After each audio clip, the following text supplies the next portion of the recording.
Okay. Okay. Hi, my name is Ken, and I'm a senior manager of solution architecture in Japan. And today I'm very excited to have Kazutaka Goto from cloudpack. cloudpack is the top-rated partner in Japan. And today they're going to talk about how they solve customer pain points with best practices of AWS. Before going into the presentation, let me briefly talk about the history of AWS in Japan. So we opened up Tokyo region in 2011. And after that, Tokyo region became the fastest growth region in its first year. We are getting a lot of customers across various industries. And before Tokyo region opened, actually cloudpack already started manage the services to customers in Japan. So now we have more than 20,000 AWS accounts in Japan. And naturally, cloudpack became our top-rated partner in Japan. So please welcome Kaz.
For AWS in 2010 April. Before that, we already started the system integration on the AWS for the specific project. And also we are working as a system integrator as well. On Tuesday, AWS announced the 2014 Premier Partner selection.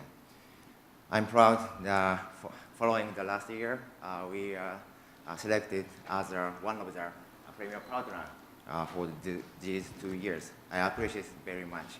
Thank you. For the last 3.5 years, as a consulting partner, we have many integration on the AWS. In fact, we now have more than 300 customers for that. And we support each customer's AWS system. Since then, we have been serving all of these companies. One of the popular business areas is advertising and the campaign. For example, this Uniqlo is a global Japanese fashion company with about 1,300 stores in the world, like China, France, Russia, and United States as well. Also a well-known company for its many successful online campaigns and promotions. To drive customer traffic, the company has run various effective online campaigns to acquire new users and to increase traffic. Because of the limitation of their physical server resources and the human resources, and also the cost as well, it is so hard to handle their physical server system by themselves. So that's why we helped them to deploy and manage their infrastructure. Last year, we built a campaign website on AWS which handled the 74 million check-ins. We successfully cut over this system and managed the scalable and reliable system for them. Today, the focus of today's session is real-world use cases in Japan. We have a lot enterprise customer reference, including Panasonic, Nikon, and so on in previous slide.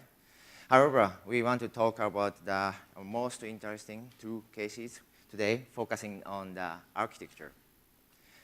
First one is JoinTV, the second screen service. I will show you how we manage the second screen service for them. And the second one is Toyota, large-scale migration and multi-regional disaster recovery for their website. So let us start by introducing JoinTV. This JoinTV is all about the second screen, so let me talk about what is the second screen first. So the second screen app is the application primarily created to improve viewing experience on the first screen. I mean, in this slide, this is our first screen is the TV. Second screen device is a term that refers to additional electronic device, for example, the tablet and the smartphone. It allows the content consumer to interact with the content about they were consuming, such as a TV show, the music, movie, or video games. Extra data is displayed on the portable device with content being viewed on TV. Second screen has been getting more popular. For example, Shazam provides Super Bowl advertisement platform last year. It handled 500,000 requests per second on top of the AWS. Also, second screen apps has been getting more popular in Japan. And I'd like to talk about the JoinTV more. So the JoinTV was created by Nippon Television Network, one of Japan's largest broadcasting company. JoinTV is as a service to combine the digital broadcasting and interactive communications. JoinTV has gone well beyond being experimental service to fuse the TV and the internet through the social media integration. It has created a lot of buzz and public interest. In fact, in August this year, Nippon Television set a world record of the Twitter over the 40,000 tweets per second. That's even higher than the similar event during the World Cup. In that time, Nippon TV broadcast the movie entitled Castle in the Sky. At the climax of the story, the main character says the magic word.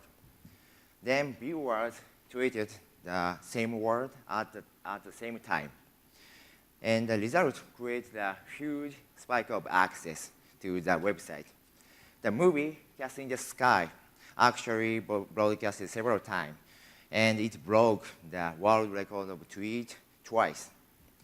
With the JoinTV system, Nippon TV makes the effective campaign event for real-time broadcasting like this. To understand more how it works, let's have a look at the diagram. This is an overview of the process. Simple interactive communication only on the TV is already provided before. In this JoinTV system, registered users can download the second screen apps to their smartphone and participate in real-time events. Now, I'd like to tell you about the most successful event campaign utilizing the JoinTV's new mechanism. On the right side of the screen, this is a smartphone app of the Evangelion. This is a mega hit movie among the manga fans. In order to generate more excitement, JoinTV set up a series of the events that audience participate while watching movies. Users can participate in the event by tapping their smartphone app to generate the power, which would be used later in the story and affect live TV events. So this system creates the more excitement and also users were able to compete with their Facebook friends by how many taps user did make. By the way, I joined this event too, and I tapped the 100,000 times. This is our maximum number of the taps. So let me talk about the requirements from the JoinTV. They require the server system able to handle the sudden traffic surges, of course, and also able to share such a data to social networking site with the least possible delay. All these must be scalable as well. Preventative measure, we relentlessly performed the load testing to refine provisioning. This enabled us to develop a system which could handle extraordinary access peaks that followed the ups and downs of movie plot. To determine the proper server resources, we used the on-demand scalable load testing service. It's called the Newster. First, we configured the load testing setting. Then we set up the console for later use. Of course, we conducted the load testing itself. Then we could run them repeatedly while developing and modifying our application. In this setup, the problem was that how we could shorten the request process time. To do so, we strategically split the request into two tasks. Task one is the saving user data in database, and task two, the sharing such data to a social media network. Also, this is a user's option. This allows us to process task one in real time, and the second task was put in the queue. Then the batch servers did its job in the queue asynchronously. This setup also made use of the auto-scaling method, which add or terminate accordingly. This is system architecture we came up with. Take a look at the orange dotted line. We used the two availability zones for this system. And we have a web and application server cluster. ELB is located between the internet and the web servers.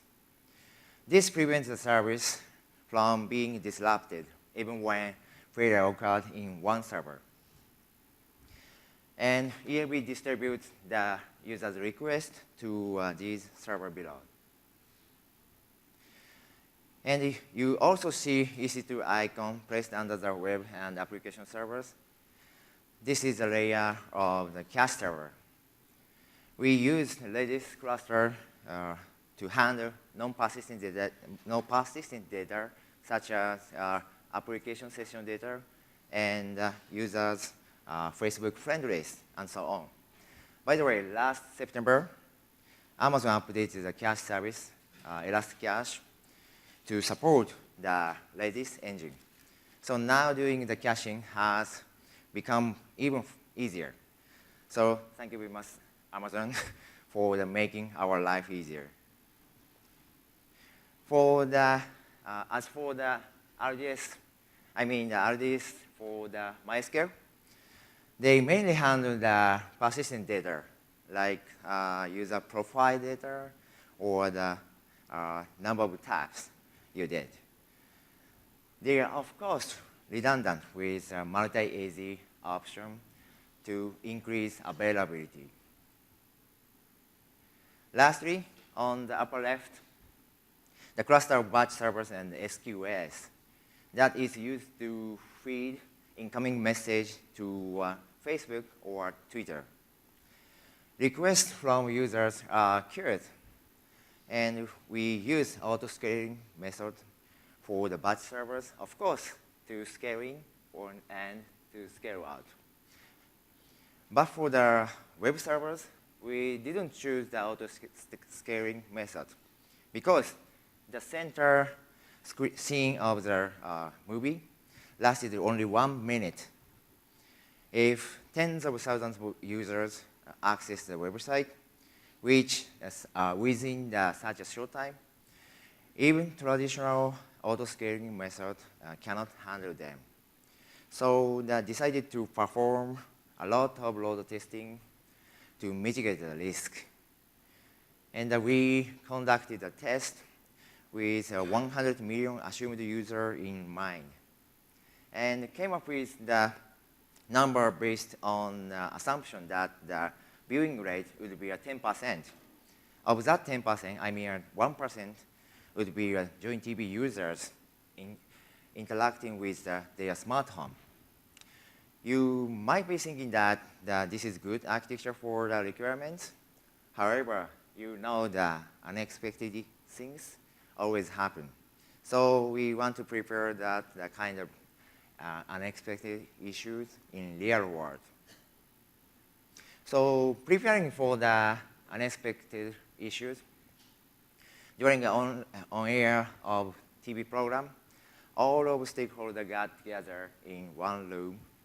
It literally was the war room. We called it the traffic war room, because we filled it the special team for the different people for the sole purpose of handling the enormous access traffic. Behind the people working, as you can see at TV screen, this was before the movie started to air, so that's why I had time to take a picture like that. However, already pre-registered user can access the website. So we were checking the traffic and monitoring the server systems.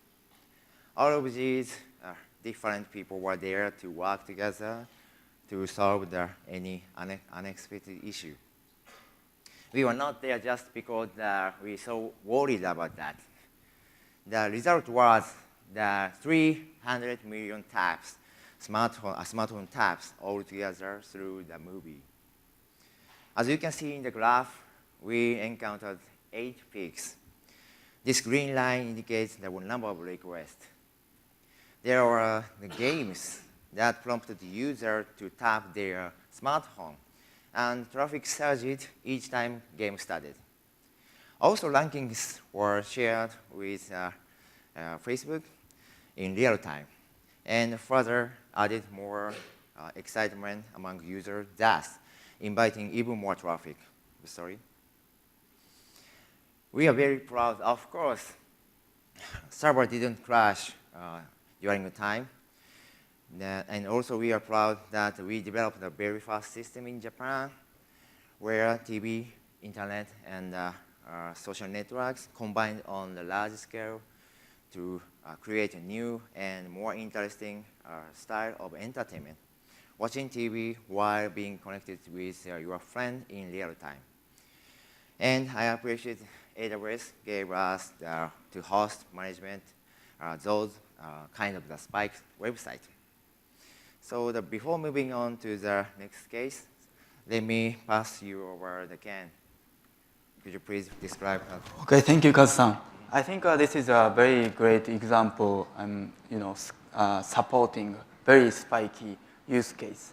So one thing I want to talk about in this architecture is, I think it's very interesting thing is how they are managing those huge amount of API calls to Facebook.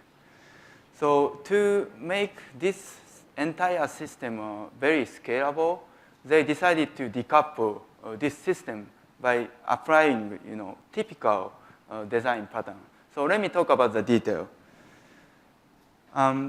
So first, they try to call from web servers to Facebook API directly. But in this case, the performance of web server dependent on the Facebook API. So Facebook API can be unstable sometimes, meaning a single call to API, call to Facebook API might take more time. So it can decrease the performance of the web servers and also the entire system. So instead of doing this, they chose decouple system by using Amazon simple queuing services called SQS. So in this system, web servers put task for calling API into queue, and then batch servers right hand polling those queue anytime. And then if there is a task, they're gonna get task, and then they're gonna call to the Facebook API instead of web servers. Also, these patterns allow you to adjust the amount of server right side. So, for example, if there are a lot of tasks in the queue, you can detect by CloudWatch, monitoring service of AWS, and then fire a signal or notice to the users. So you can manually launch additional servers, or you can use auto scaling to automatically launch additional servers. This is interesting. This pattern, was used in JoinTV, but actually this is used for other systems like image processing and also the file uploading. So kind of, we are working together, and then we came up some concept like we call a cloud design pattern. So cloud design pattern is a general repeatable solution to a commonly occurring problem in cloud architecting. So this might be similar, it's kind of this book, Lego Technique Idea Book.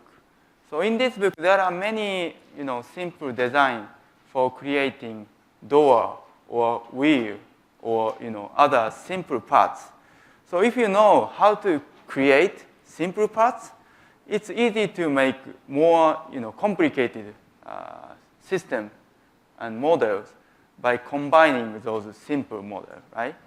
So let me explain some another example.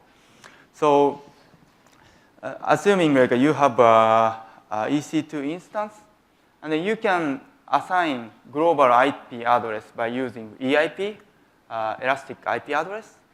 So, but unique characteristic of EIP is you can, detach global IP address anytime, and also you can attach this to any instance very quickly. So you can use this for the fault tolerance system. So for example, if the server fails by any reason, you can detach EIP and then quickly launch another instances, and then you can attach this to the another instance. So this is a very simple design pattern, and we name this floating IP pattern because it's like EIP is floating from one server to another server. This is very common design pattern, though. By putting specific name to the design pattern, it's much easier to communicate architectural decision with other team and other companies, right? So another example, by the way, when I was talking about this cloud design pattern, so out web was very far. So I connected my AC adapters like this. This is very bad, floating AC adapter. This is anti-pattern, so you shouldn't do this. But concept is like this. So if you learn new thing, and then if you think this can be generalized, you can write down as a design pattern. So we combined many those architectural decisions into the design patterns. So we so far have more than 60 patterns, but so we categorized into 9 categories like basic, availability, scaling, static contents, data uploading, relational database, batch processing. By the way, the one I talked about for JoinTV, like a decouple thing. So that was named as a job observer pattern in the batch processing category, and maintenance, and also networking. Each design pattern is following with the same template, including problem, solution, implementation, diagram, pros and cons. So actually, we thought this is very useful for other customers AWS newbies and also the partners who build high available, and high scalable system on top of AWS. So we published this as a wiki site, cloud design pattern wiki. So I mean, we are happy to talk about this, and please look at this, and please give us any feedback if you find it. And also, I want to mention cloudpack was one of the main contributor to this cloud design pattern wiki, especially CTO of cloudpack, Mr. Suzuki, was a kind of like a main contributor. And also, in the JoinTV use case, they applied as many as cloud design pattern in the JoinTV use case. And also, they used that when they communicate those architectural decisions with teammates and also the customers. Okay.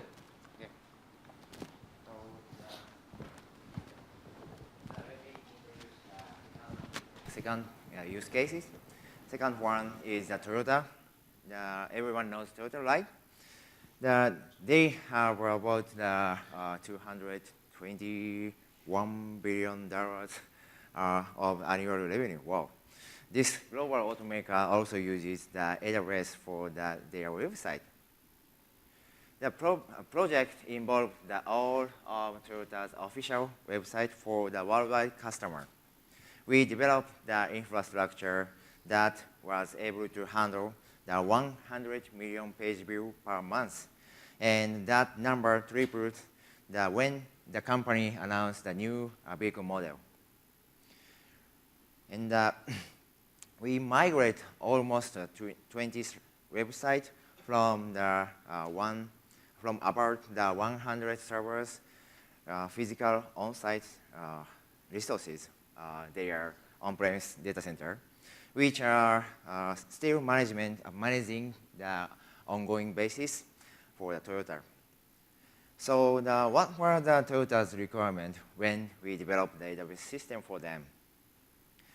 Toyota is a global company, again, with the 20 websites with 100 million page view per month.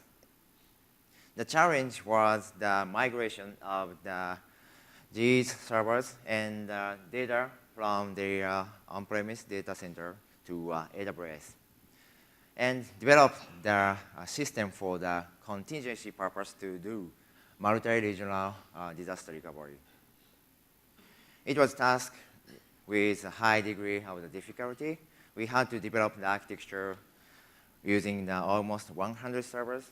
In addition, they were asking us to create a capability to replicate the system in different regions in short time period for disaster recovery. Is it possible to restore the 100 servers such a short time? That was a challenge. This is the approach we took. On AWS, we developed the architecture consisting of the 100 servers with a 100 million page view.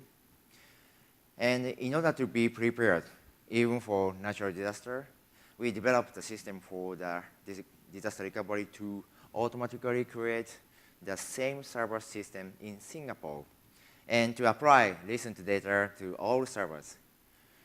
Because there were several steps to make new environment available, it is incredible workflow to process all automatically. Let me talk about the system architecture detail. Here's an overview of system architecture.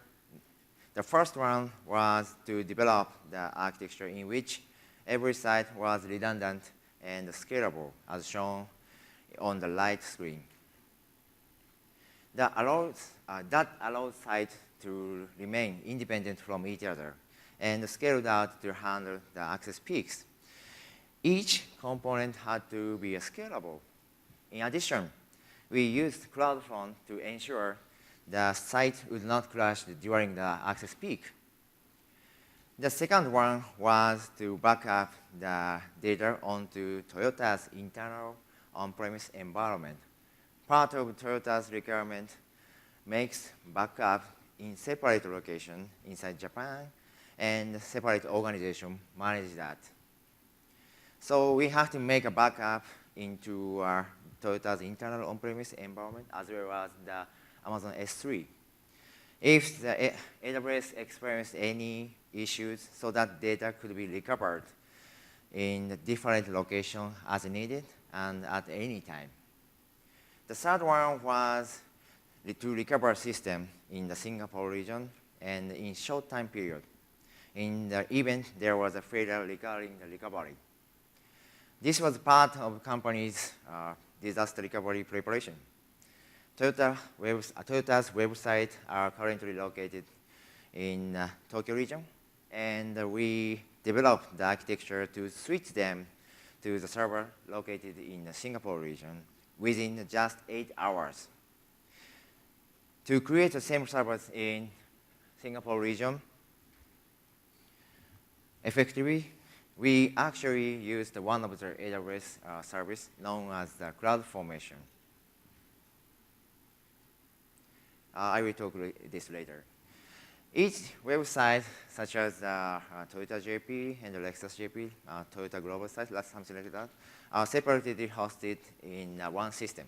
For example, Toyota.jp has their own infrastructure resources, including the one ELB and at least three EC2 instances. And also the Lexus.jp, Toyota Global site as well. This system managed under the multiple availability zone for the high availability.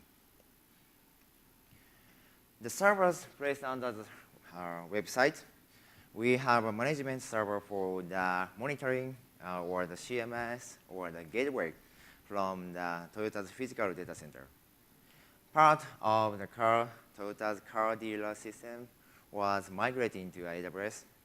In the result from the intranet of Toyota's, some systems need to interact with old dealer system in AWS. Because the connection from the dealer system must be secure, so that we set up the VPN connection to their on-premise data center. Database here just for use of the CMS, like movable type, WordPress, or the original tool for the content management.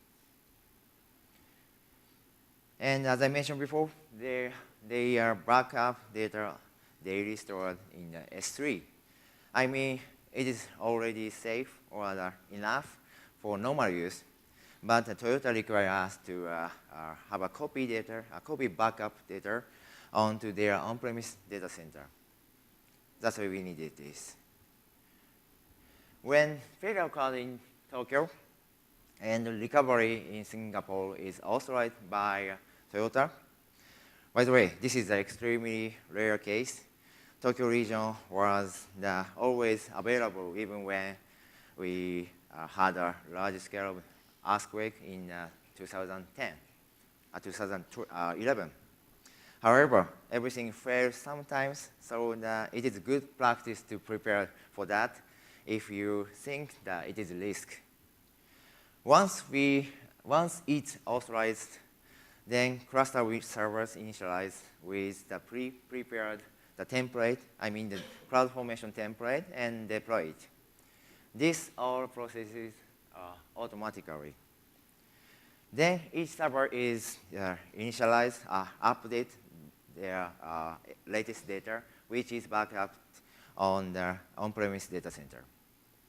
We initially thought it would be extremely difficult in such a short time, so we reviewed the CloudFormation template and the method or the way to update the server images, I mean the AMI, many times. After a while, we eventually were able to handle restore the environment within an 8-hour time frame, which includes the operational check for each website as well. This environment restoration was only possible given the CloudFormation's automation functionality. As a result, we successfully migrate all of their gigantic sites that have high volume access peaks, both in Japan and around the world. And we are able to develop and deploy the effective disaster recovery system. So let me pass you over, Ken. Could you please describe for that? Thank you, Kazu-san. Thank you.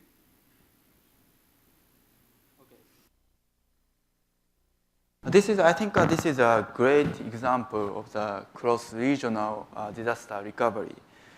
So in Toyota case, they made a on-premise backup, and then when the event of the extremely large event, if happens, like they gonna make a disaster recovery system in the Singapore region. That was their decision about 1.5 years ago. But as you may know, so AWS has been adding a lot of features around data copy and also data replication across availability zones and also across the region. So let me summarize, some options in terms of the data copy and data replication. So a quick, recap about the region and availability zone. Region is independent of other region. Region include multiple availability zone. So we call AZ. And AZ, has a data center cluster that are engineered to be operationally independent of the other AZ with, independent power, cooling, physical security, and network connectivity. So I would say in most cases, if you correctly architect system on top of the multiple availability zone, it's I think it's make more sense. But for example, because availability zones are physically separated, but well connected in terms of network.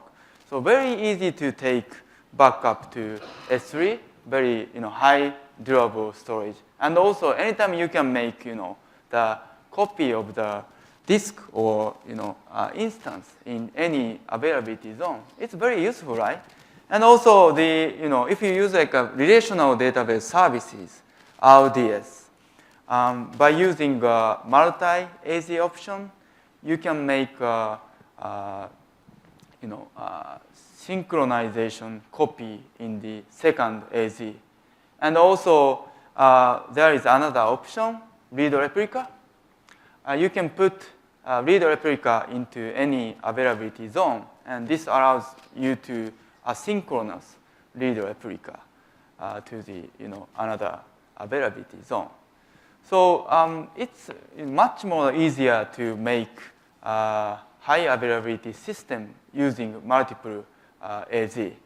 But also I understand some of the customer wanted to have another copy in another region. Especially in Japan, March 2011, we had a huge earthquake in Japan. So for preparing those extremely large event, some of the customer want to make additional backup in another region. So we have some options for doing that. So one is a cross-region copy. So you can make a copy of EBS snapshot or AMI or RDS snapshot to the another region, and then you can launch those you can restore those image and data to the database or instance or EBS storage. And also recently we announced DynamoDB is supporting this cross-regional copy. And also in the yesterday the keynote, Redshift also supported cross-region copy. Another announcement in yesterday Warner Vogel's keynote was cross-regional read replica for RDS MySQL. So this is also very useful for disaster recovery in multi-regional setting. And this might be useful for another use cases like global expansion of website. But also for other engine like Oracle SQL Server and sometimes like for the file server, you can take advantage of our third-party solutions like DataGuard and Red Hat storage. So in summary, regions are completely independent of each other. And you can create disaster recovery processes that span continental distances for extremely large-scale disaster.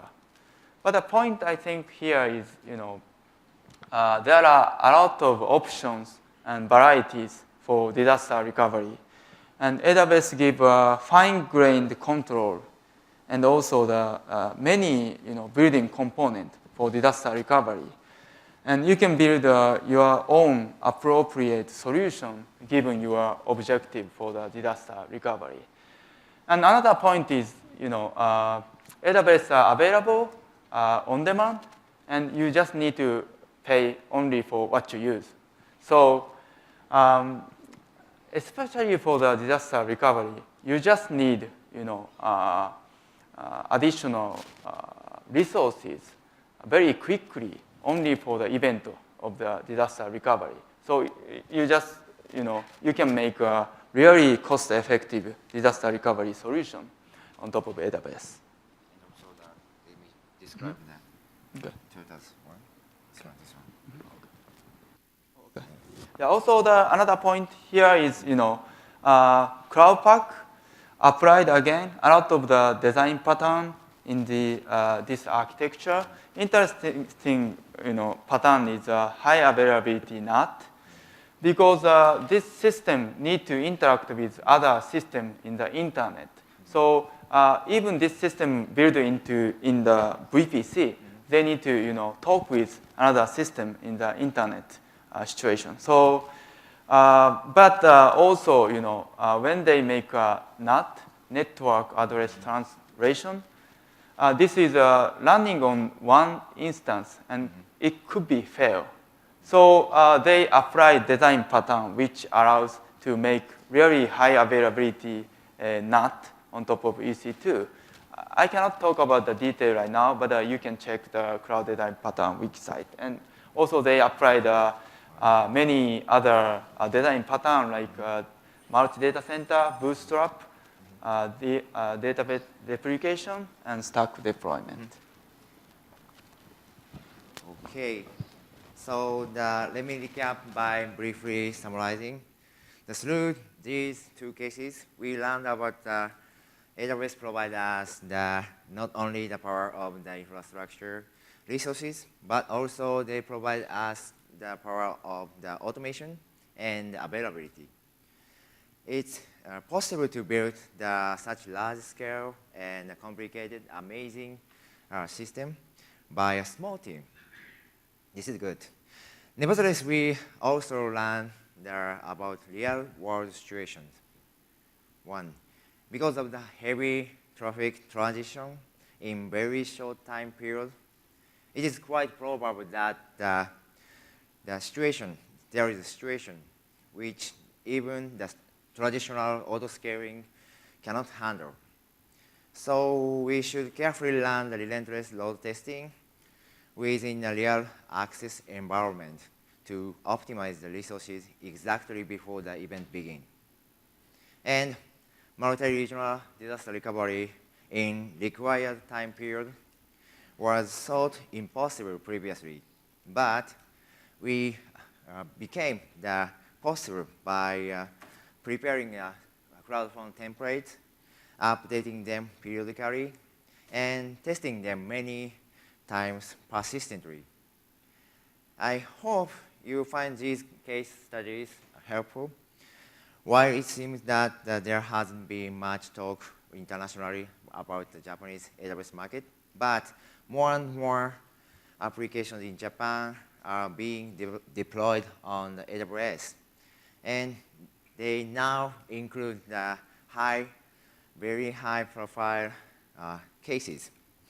Of course, some of these aspects only apply to Japanese market, but I hope some of our findings and lessons learned proved that helpful to you.